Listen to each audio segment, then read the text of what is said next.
దాన్ని కాపాడుకున్నాడు ఆ స్థానాన్ని. సరే పవన్ కళ్యాణ్ గారు వచ్చారని చెప్పి ఆయనకి ఏం వ్యతిరేకంగా చేయలేదు. ఒక రోజు ఏదో వాళ్ళు ఫ్యాన్స్ వాళ్ళు ఆగ్రహం వ్యక్తం చేశారు, వీళ్ళిద్దరూ వెళ్ళారు, మీకు అది చేస్తాం ఇచ్చేస్తామని హామీ ఇచ్చారు.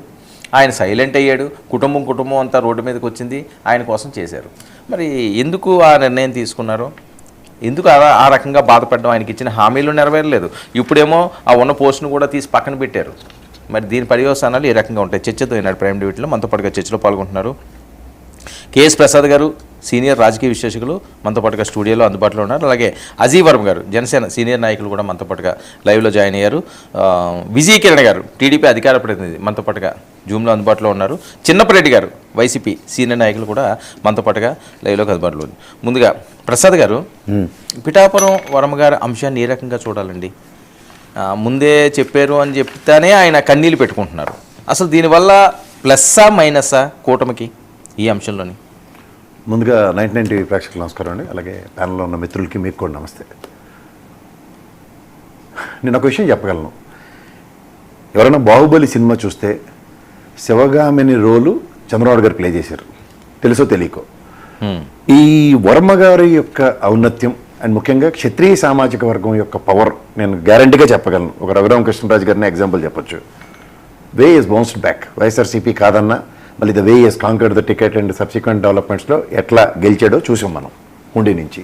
And in the same scenario Varma గారు అనే క్యారెక్టర్, నేను గతంలో గాజువాకలో మా చింతలపూడి గారి విషయం కూడా నేను చాలాసార్లు చెప్పాను, ఇది మళ్ళీ చెప్పాల్సి వస్తుంది. పవన్ కళ్యాణ్ గారు అక్కడ నిలబడే దగ్గర ఒక నాయకుడు సర్వం తానే ముందుకు తీసుకెళ్తే గెలుపు నల్లేరు మీద నడకవడం అది వర్మ గారికి వలన అన్నది Pithapuram is a proven track. తర్వాత వర్మ గారి యొక్క ఎబిలిటీ ఎలా ఉంటుందంటే ఆయన ఆ నియోజకవర్గంలో స్వతంత్రంగా నిలబడినా గెలిచేంత సామర్థ్యం ఆయన దగ్గర ఉంది. తర్వాత క్షత్రియ సామాజిక వర్గం ఎవరైనా సరే తల ఉంచుతాడు, ఈల్డ్ అవుతాడు అన్న దగ్గర ఇక్కడ మీరు జాగ్రత్తగా గమనిస్తే వర్మ గారు తన కోసం తను బాధపడట్లే, తన అధినాయకుడు కోసం ఆ ఫ్లెక్సీలో తక్కువ చేశారో ఏదో అన్న దగ్గర ఇవాళ ఖచ్చితంగా చంద్రబాబు గారు ఆయన స్థాయికి పిలిచి, చూడు నువ్వు ఆల్రెడీ ఇన్ఛార్జ్వి, నా ఫోటో ఏముందయ్యా అక్కడ పిఠాపురంకి, నేను ఏమైనా ముఖ్యమంత్రిని కాకుండా పోతానా, నా ఫోటో పెట్టినంత మాత్రాన్ని పాసిఫికేషన్ చేసే అంత ఇది ఉంటుంది ఆయన దగ్గర.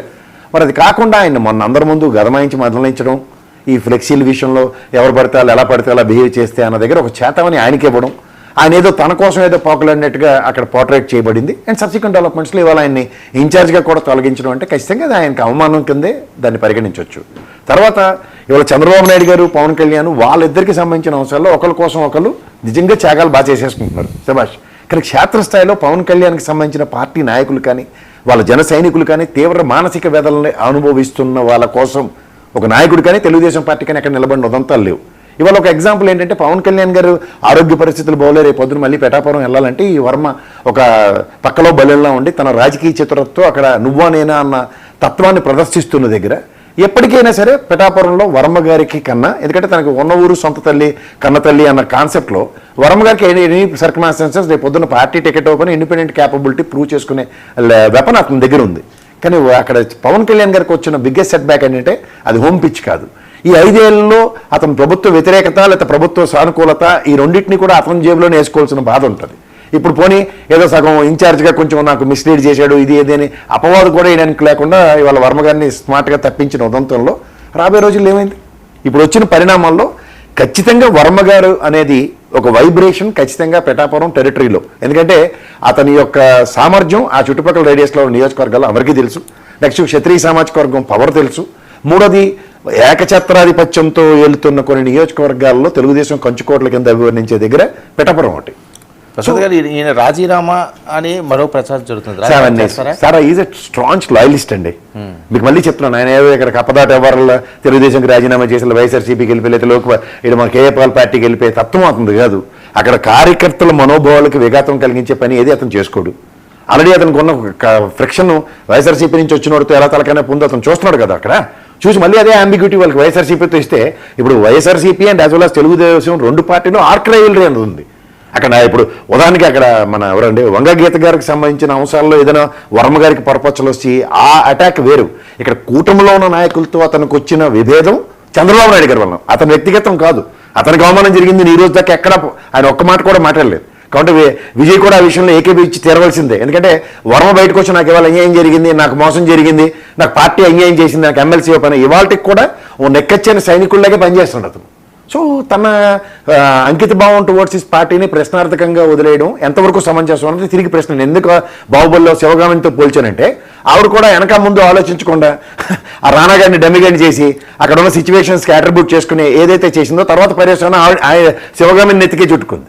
సేమ్ ఇది కూడా అదే పరిస్థితి వస్తుంది. ఎందుకంటే ఇవాళ నిజంగా పవన్ కళ్యాణ్తో ప్రయాణం అనేది 5 సంవత్సరాల మీరు ఎక్కడైనా చూసుకోండి. జన సైనికులకు కూడా నేను ఒక రిక్వెస్ట్ టైప్లోనే చెప్తున్నా, మీరు ఈ రోజు దాకా పవన్ కళ్యాణ్ గారు నేను ఆయన కలిసి ఉంటాం. ఎందుకంటే అతను అసమర్థతనండి లేదంటే ఇండిపెండెంట్గా తన నియోజకవర్గం తనకి లేకపోవడం అవునండి. వేరాస్ ఇదే డెలిబరేషన్ చంద్రబాబు నాయుడు గారి దగ్గర ఇర్రెస్పెక్ట్ ఆఫ్ ఎనీ సర్కమ్స్టాన్సెస్ నేను పవన్ కళ్యాణ్ గారు జనసేన పార్టీ 15 ఏళ్ళు మా విడదీయని బంధం తెలుగుదేశం నుంచి ఎక్కడైనా డెలిబరేషన్ చూపించండి మీరైనా సరే. మీ ఇద్దరికీ నేను డైరెక్ట్గానే అడుగుతున్నా.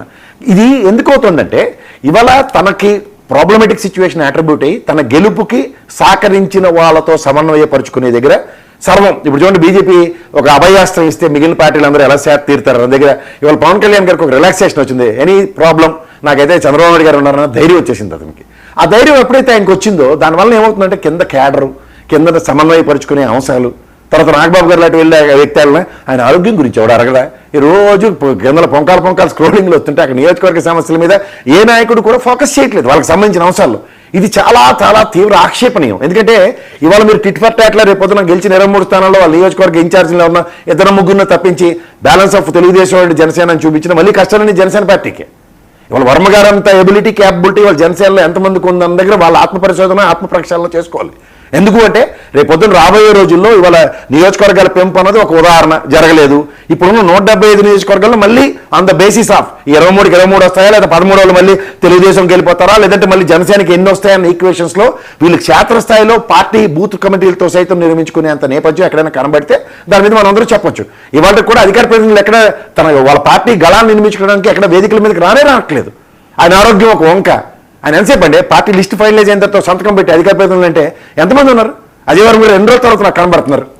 సో ఇవన్నీ మనకు కనబడుతున్న దగ్గర నిక్కచ్చిగా పనిచేస్తున్న వాళ్ళ పార్టీ శ్రేణులను కూడా ఒక అధినాయకుడిగా పరిరక్షించుకునే నేపథ్యం వెసస్ ఇవాళ తెలుగుదేశం వాళ్ళతో ఒక చంద్రబాబు నాయుడు గారి పరంగా శాంతనం పొందుకుంటూ ఆయన శాంతనం పొందే నేపథ్యానికి తెరలేపుకుంటే రేపొద్దున ఇది శాశ్వత నియోజకవర్గం పిఠాపురం పవన్ కళ్యాణ్ గారికి పార్టీ పరంగా లేకపోతే తెలుగుదేశం ఆచ్ఛేదన పరంగా ఉన్న దగ్గర అక్కడ కాంపిటెంట్ పర్సన్ ఎవరు మన వర్మ గారు తన ఎబిలిటీ ఆ రోజు కాంగ్రెస్ పార్టీ అవనండి లేదా బీజేపీ పార్టీ అవనండి లేదంటే వైఎస్ఆర్సీపీ అవనండి లేదా తెలుగుదేశం అవనండి వీళ్ళందరినీ తన సామర్థ్యంతో ఇండిపెండెంట్గా గెలిచి చూపించిన ప్రూవెన్ లెతలు.